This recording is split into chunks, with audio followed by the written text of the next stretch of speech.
Julian's grandfather, Jack Clarey, served as chief mechanic with 48 Squadron during the First World War. Julian's arranged to meet his Aunt Doreen, Jack's daughter, at the Imperial War Museum, Ducksford. She's brought her father's photo album from his days with the Royal Flying Corps. I see lots of aeroplanes.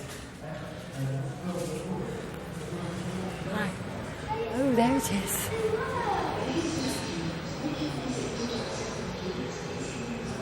It's much like you said. It's like Isn't it? bits of string. This is canvas and string, isn't it? Hello. Good afternoon. I'm Peter Merton, one of our resident historians. Peter, hello. This is my Aunt Doreen. How do you do?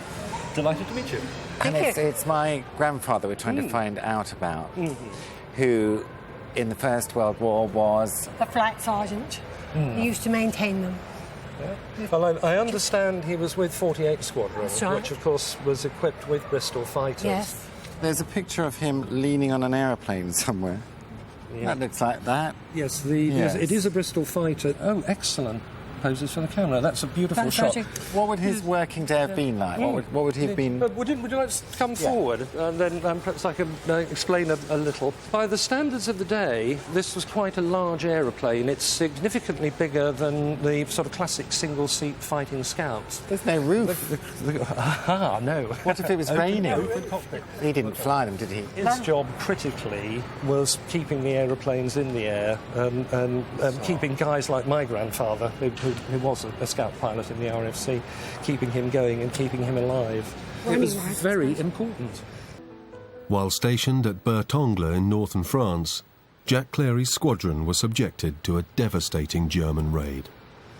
On the night of 25th August 1918, the Germans raided Bertongue, and it was very nasty indeed. Something like 200 casualties. It would have been for him and for the other people involved, it undoubtedly was a really violent, frightening, terrifying experience. And he lived through that.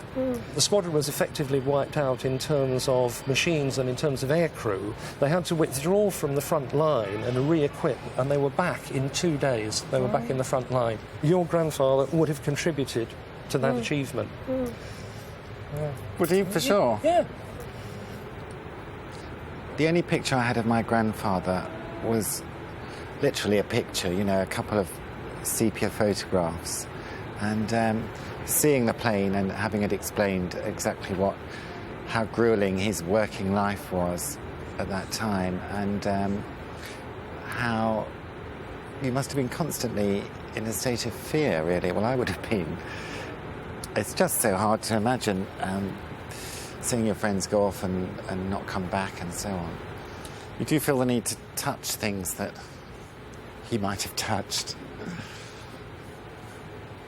I know a bit about the horror of World War I, but I've never placed anyone I knew or felt anything for in that situation. I feel I'm demystifying him. Yeah, bringing him to life.